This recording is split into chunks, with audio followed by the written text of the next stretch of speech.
teach kids how to learn, I think it's the most important than teaching them what to learn. I think the actions speak a lot louder than the words. What does the ideal school or education look like? One of the things that I loved about my mom is...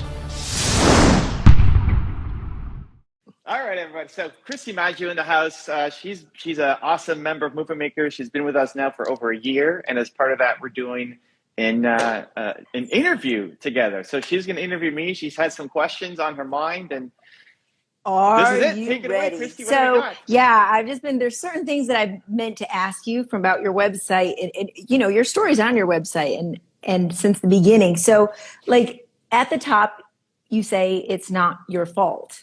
Right. And so my first question is, like, you throughout school were, struggled. You went through 3 different schools, had challenges. And you said one of the things is it's not your fault. Society, you've been limited. People tell you what to do, what to be realistic. At what point do you think that adults start telling young people that, don't dream big anymore? It's not, be realistic type thing. A couple of the things that you had said on there. And why do you think that is? Yeah. What a start. And I know you do a lot of work with kids, so this is a great kind of theme into it. Honestly, I think it's even before they say anything. I think if you ask a parent who's got a 6-year-old or a 7-year-old or an 8-year-old, and the kid wants to go and be a whatever, I think when they're really young, the parents we're usually pretty encouraging. Like, yeah, you can go do anything you want. And they have to take it more seriously once they're looking at university and college, like graduating high school, and like what courses you're going to pick. But I think even more than the words that people say is the actions that they're doing. And so if you have a 6-year-old at home and you're teaching her to go and do whatever you want and you could be XYZ, but then you're not living it yourself, I think the actions speak a lot louder than the words. And so a lot of parents, I think, are not off. Just most people are not living the life that they want. Most people are not chasing down. They've got goals, they've got aspirations, they've got dreams, and they're not taking the steps to do it. And so you can say something to your kid, but if you're then not off demonstrating and improving it, I think your kids are much more likely to see how you act as opposed to listen to what you're saying. And so then the challenge becomes, okay, what would, if you won't do it for yourself, for the parents out there, if you won't do it for yourself, do it for your kids, because they're watching you. So true. Because, obviously, even with adults, we lead by action. We are the example of what young people look up to. And then when they see, especially their parents, what they do you incorporate your son in a lot of what you do in your business? Only what he wants. I think like the best part about my parents is they always gave us the freedom to do whatever we wanted to go chase down. There was expectations that we would do something, but not expectations to do something specific, right? So like we had to go chase down goals and learn and improve. But all 3 of us, I have 2 sisters, went to go do different crazy things. And so with my son, people ask me, do you expect him to be an entrepreneur? It's like, no. Right. What does he want to do? Right now he's doing he's turning 13 in a couple weeks, and just looking at the date. Turning 13, so I'm gonna have a teenager soon, and he's in his big things are acting and Minecraft. And we had some entrepreneur stuff, like we had him do lemonade stand, and went to my dance studio and he was selling lemonade outside there. And maybe entrepreneurship comes back in some way. From making videos, sometimes he wants to be part of it, sometimes he doesn't. So it's like you basically make it, what are you interested in? Because when you care about something, you're much more likely to learn. And so he loves acting and he loves Minecraft. So on our last school break, I took him to California and we went to Hollywood. And I don't care about Hollywood, but we went to Hollywood to show him the Hollywood Walk of Fame and to take him through. The highlight was the Universal Studios kind of behind the scenes studio tour, because at least right now, that's what he's into. He's 13. don't have to have him know what he wants How to do do for you the rest of his life. introduce new things to him, right? Because we see a lot of young people who are saying, I don't want to do that because I don't like it. Yet they've never actually tried it, right? So how do you feel that it's a good way to introduce something new, because you wouldn't necessarily know about it or not had their parent not, or an adult not introduced it to them? I think kids are being exposed to way more new things than what we as parents That's true. know. Like just from what they watch on YouTube. They're exposed to, I'm asking my son and my nieces and nephews for like new things to do, right? What new videos are you watching? What new music should I listen to? What new things are trending? I'm asking them for what's new, as opposed to me teaching them what's new. I think the key thing is listening, being involved in their lives and the things that they care about, as opposed to the things that we might want them to care about. So instead of forcing my son to go learn piano or trumpet or something, he really cares about Minecraft. He got into it, and so I joined him on Minecraft. I suck at Minecraft. I didn't know, the first time I played Minecraft, I dug myself into a hole and couldn't figure out how to get out. Like, this game is stupid. but I learned, and I got better, and I improved, and there's a lot of creativity in Minecraft that if I didn't know what it was, it's easy to judge it as just a waste of time or another video game or something.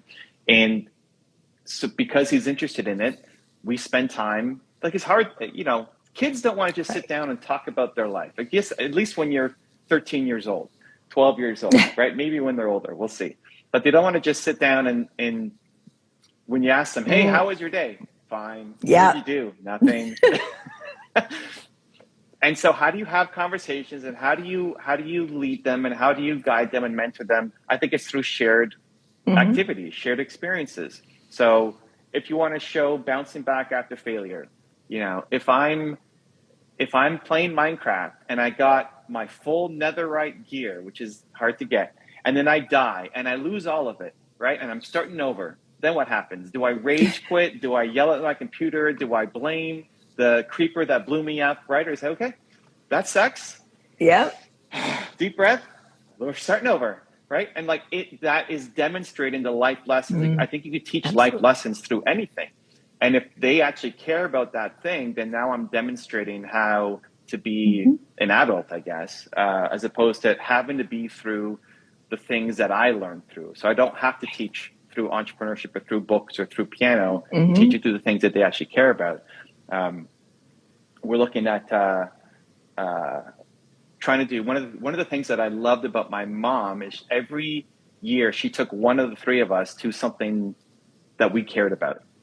And so when she took me, it was to Dunedin, Florida, to go to spring training, Toronto Blue Jays, because you get to meet the players in the parking lot and see them. I love baseball, and she kind of cared about baseball, but it wasn't really her thing; it was my thing.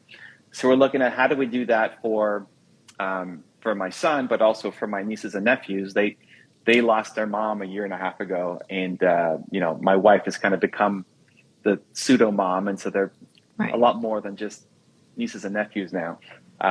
And so we're looking at what's one thing that I could take them to every year and just be about them. So my niece just turned 16 and she loves anime. I know nothing about anime, like I zero about anime. But I'm researching, like, when are the anime conferences and conventions coming up? That there's one coming up in LA, and I'm going to talk to her this weekend, and maybe that becomes a thing that I take her to. And let's go spend 3 days in LA at the anime conference, and I'll get into it. Maybe I'm dressing up, maybe I'm standing in line waiting to do a selfie with like whoever famous person is, and it's not about me, it's about the experience with her. And on that, trying to sit down and talk to her about life is challenging, but when you experience a trip together and we're spending 3 days, it's just me and her for 3 days doing something she cares about, there'll be lots of opportunities for connection and understanding and listening and life lessons inside of that. For sure. For sure. So yeah, like actually caring and being interested in the things that they're interested in, as opposed to the things that you want to teach them. I love that. So you like I mentioned before, you had said that you were a slow, you found it difficult a little bit. School, you went to 3 different schools. You had trouble making friends from time to time, and you weren't getting the extra attention that you needed. A lot of times, there's a lot of young people today that feel that way. And so a lot of teachers, and I have been one that included, had said, well, they just have difficulty learning. However, we know from you, Jim Quick, many other people, young kids, it was just the way that they were learning that was difficult for them. What do you think is a good way for teachers, education, instruction to happen today that what you think would have made a difference if it was a little bit different when you were in school? Well, one, I had an undiagnosed hearing problem. And it led me to, like, I would sit under my desk at class during school. Like, the teacher would be teaching something, and I don't remember this anymore, but like, it's just what my parents. I would sit under the desk at school instead of sitting in my chair. I would sit under the desk at school and not pay attention, and they thought I was like ignoring them or a bad student, and really, like, I just couldn't hear anything. And so instead of sitting there feeling dumb, I try to do something on my own. I think that is a challenge in that teachers have so many kids in a classroom, and to spend individual time with everybody becomes, challenging. But it's, on the parents too. Then internet didn't exist when that was me, right. At however old. Now you can. So maybe they have actually something physically wrong or emotionally wrong or something going on at home that it's not actually a learning problem. It's just they're stressed out or they have a physical problem that, needs to be solved. The second would be, and I mean, again, just for that, it's like creating a safe space and taking the time to actually care. Like, I tell the story of Madame Farr, who was my teacher, mentor, my last year of high school. And I went from being a B and C student to a straight 90 student after meeting her once a week. I was the same person, it was just like that extra support and belief, and having somebody to help me was great. And then second is just understanding how you learn. So auditory is the worst way for me. I like to learn by seeing something, and I like to learn with having somebody kind of guide me. And so my whole history of feeling like a dummy and stupid and can't learn was really, I just can't learn that way. I need to have a guide. And when I have a guide and I can actually see it, I'm actually a great learner. But I didn't understand that until I was like in my 20s. So, that's, if we can learn that earlier, I think it'd be a great gift that we can give. I agree with you in that sense. I think that that's one of the biggest issues today with education. And, yes, there's a lot of different kids in the class, but, it's still, the system itself is still that one track system that only works for 1/3 of kids. And so, it's interesting to hear that, because it's really just an alteration of how the material is presented or how you learn that would have made such a big difference. Now, going to piggyback on you were assigned Madame Farr, Miss Farr, Madame Farr, and she was your mentor in grade 12, right? And she made you believe in yourself. You were just like, oh my gosh, like, you said you had got straight A's and it made all the difference. Why do you think, what do you think would have happened had you been assigned a mentor in grade 9?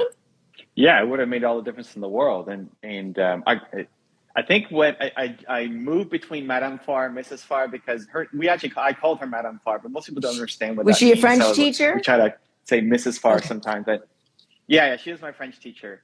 And I went to a French immersion school.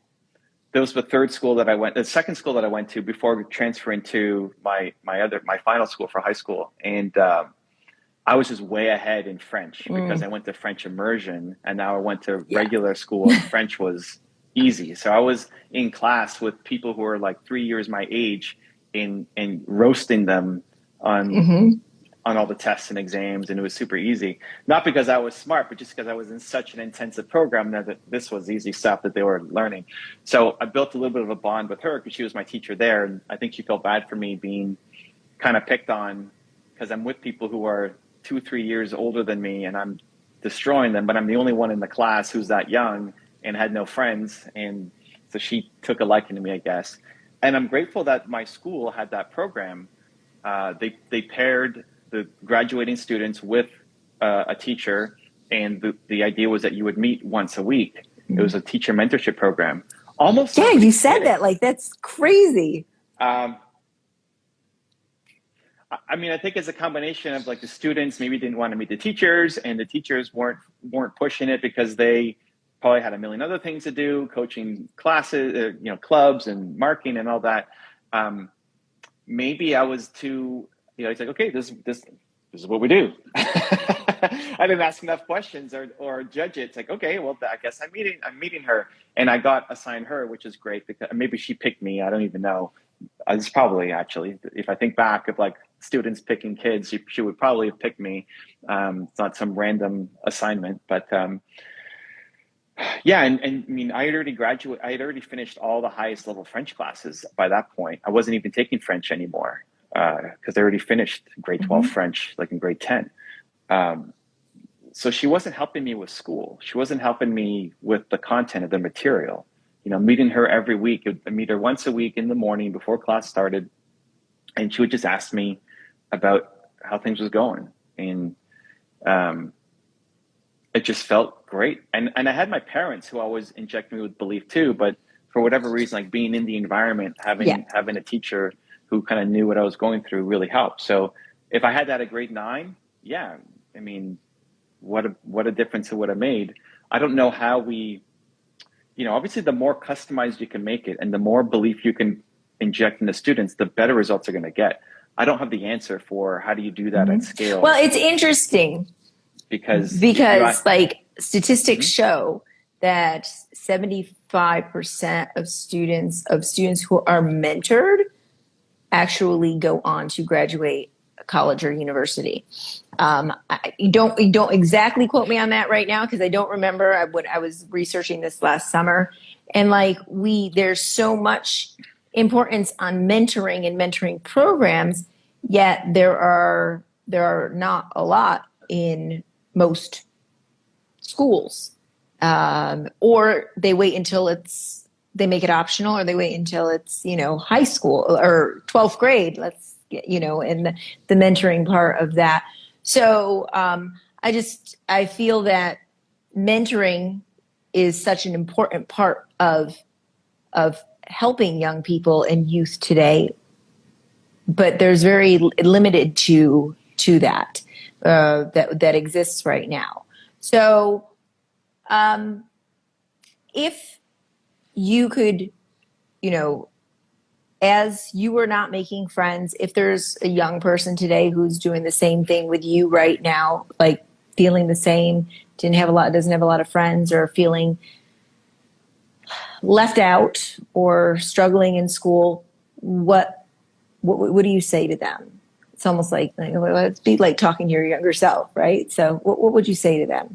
What I would say to them would be more just listening. Like, I think just be an ear, more than anything else, more than like they need a friend.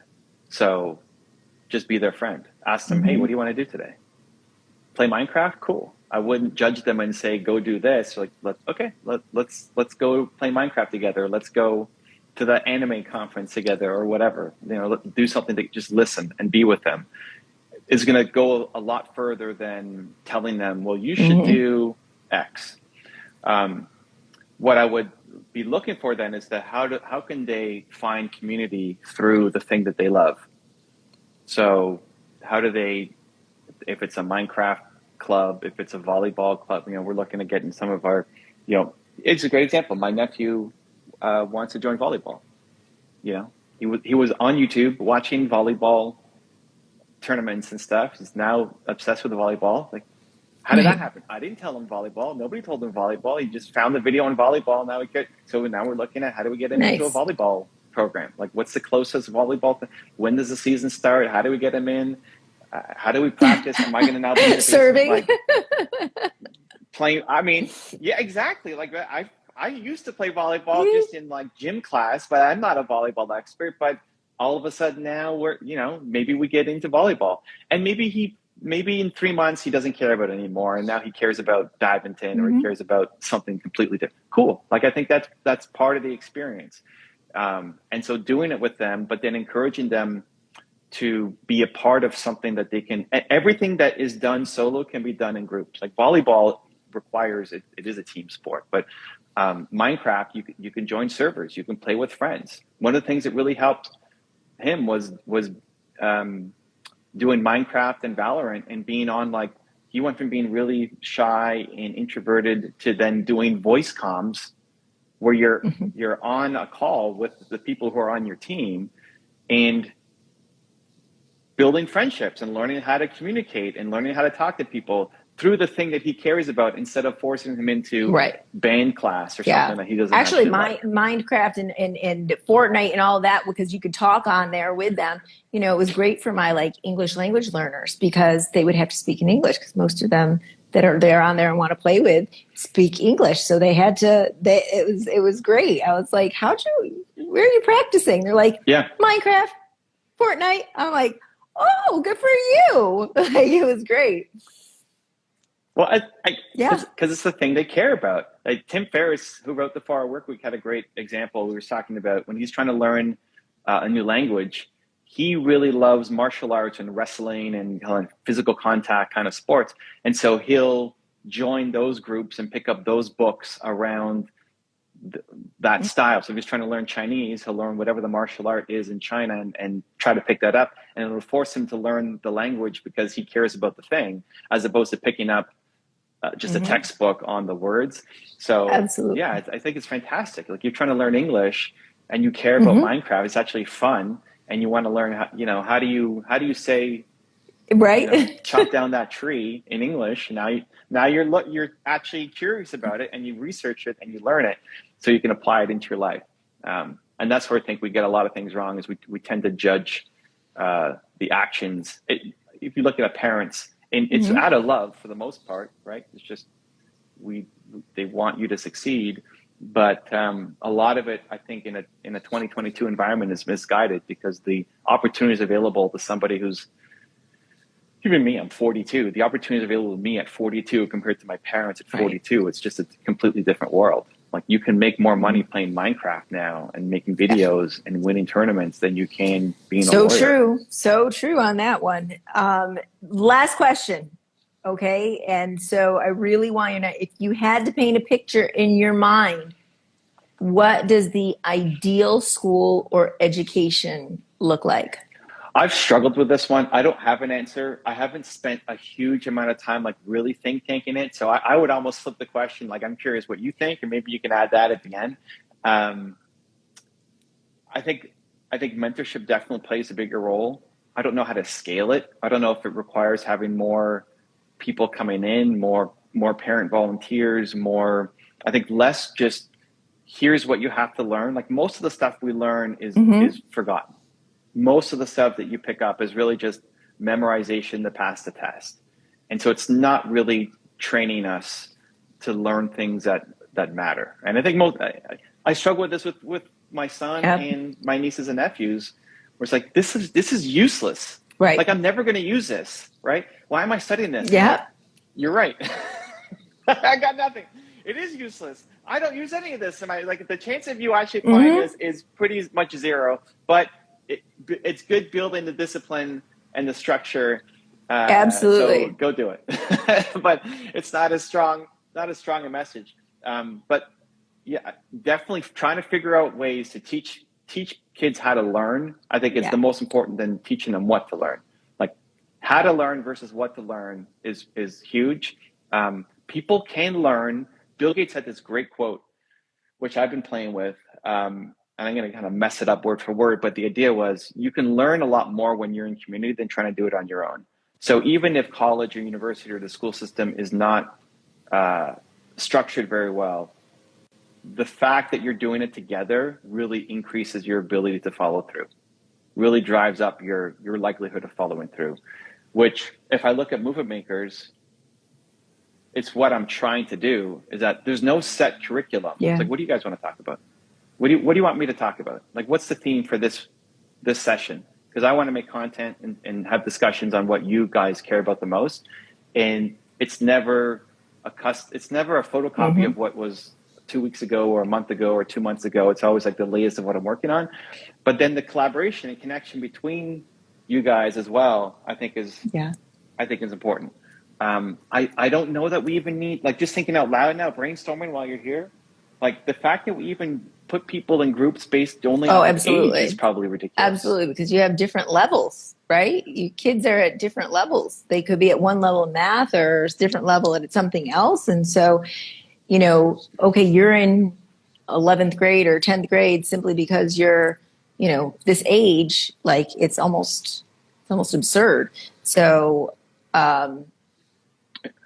And different interests, like people care about. Honestly, I think if you look at the club system, I know different schools that have different clubs. If you look at life skills and actual value, kids probably, I'm going out on a limb on this one, but I would guess that kids get more value out of the clubs than they do out of the actual classes. So if I go to a chess club and everybody there cares a lot about chess, and it's all sorts of ages because it's the entire school, but it's only the 80 people who care about chess.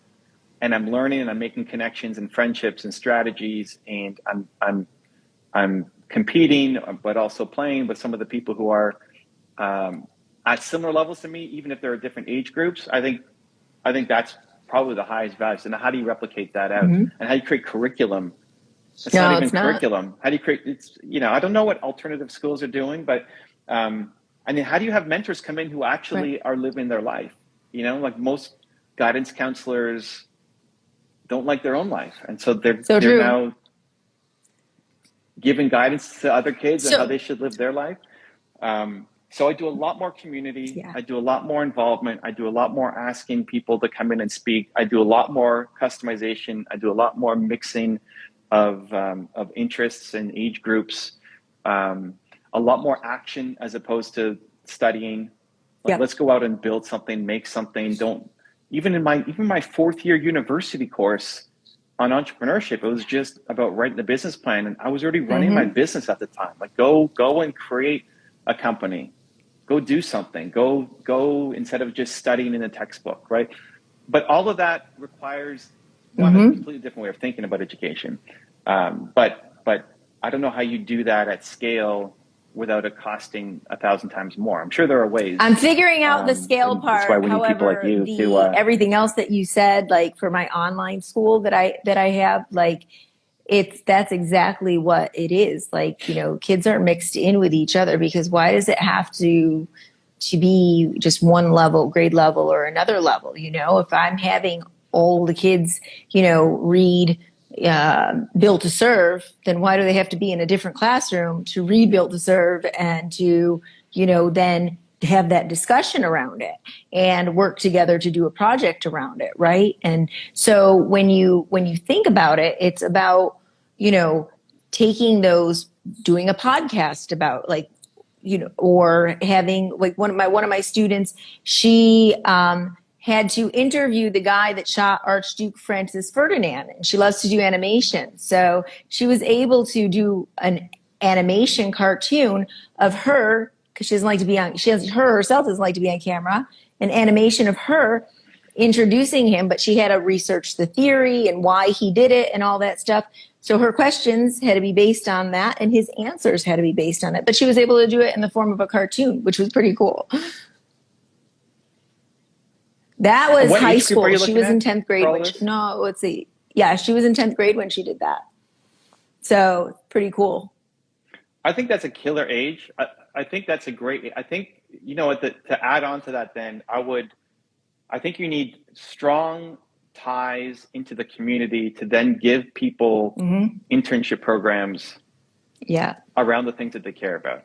Because if you take this girl and she cares about animation, and then she goes and does, like, we're going to say, here's what I would love to say is, like, hey, ignore French, ignore music class, ignore calculus, ignore history, unless it's like she loves history and Archduke Ferdinand. Like, ignore all the stuff that you don't care about, but you still have to. This is basically what my parents did for me. It's like, ignore all the stuff you don't care about, but you have to spend time on something that you do care about. And it's that push to go and study and learn and be great at the thing that you do care about.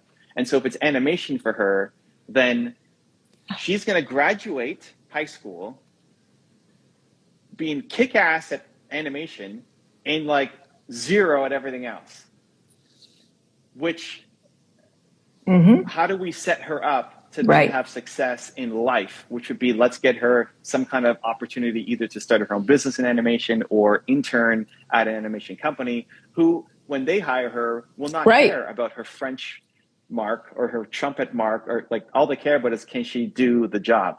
And so if you're going to go that extreme in the curriculum, or like lack of curriculum, customized curriculum, then what's the next tie-in, so that they're not left, we're giving them the next step, so that they don't feel screwed, that, oh, that was a fun 4 years, but now I can't even get into the university of my choice because I didn't even. Well, the idea is to get them, while they're in high school, that internship.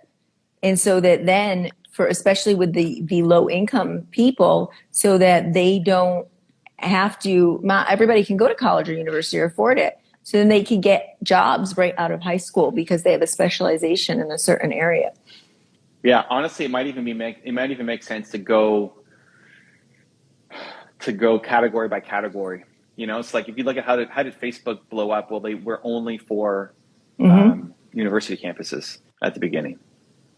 And it's how a lot of companies blow up, is they start with one thing and then they get great at that, and then they expand. So how do you build the animation school, or the, acting school, or the entrepreneur school, or the writing school, or the something, and you focus on getting great at that, and in helping people build projects around those interests, and then getting them opportunities so that they're making money and they're set up for their career. And then add another layer and another layer, as opposed to like trying to do everything all at once. Yeah, it's probably how I'd approach it. That's great. Well, yeah, like I would do entrepreneurship for sure. Just what's an entrepreneurship school look like? Well, we're going to start businesses together, and then I would have a board of advisors for the school, and the job for there is to try to get the kids who are making products deals. Go get them so that they can actually build their business when they graduate. I'm so excited that you said that, because you're part of my mastermind, the entrepreneur mastermind that I started for this coming school year. You're one of the weeks, and I use your stuff all the time. I could make curriculum out of your stuff forever, because that's just so much for these young kids to do. So I'm working on it little by little. Secondary students, so you're going to be known very well in Uganda as well this coming year. We have 50 kids in Uganda that we're sponsoring, so it's exciting. I love it. It's a huge problem. It's not one that I've spent a crazy amount of time thinking on, because I'm focused more on kind of the entrepreneurs out there. But I love it. I love being a part of it. I love that you're taking it on. It's one of the top 10 problems in the world, and if you fix that, you're going to fix a lot of other things along. Well, we went way over, and I'm very excited that we did. So I'm just super grateful to you and very blessed to have you in my life. Thank you, Evan. Yeah. Chrissy Matthew in the house. Appreciate you, Christy. Thank you, everybody, for watching, and we'll see you soon. If you want to see another awesome one-on-one I did with an entrepreneur just like you, check out the video right there next to me. I think you'll enjoy it. Continue to believe, and I'll see you there.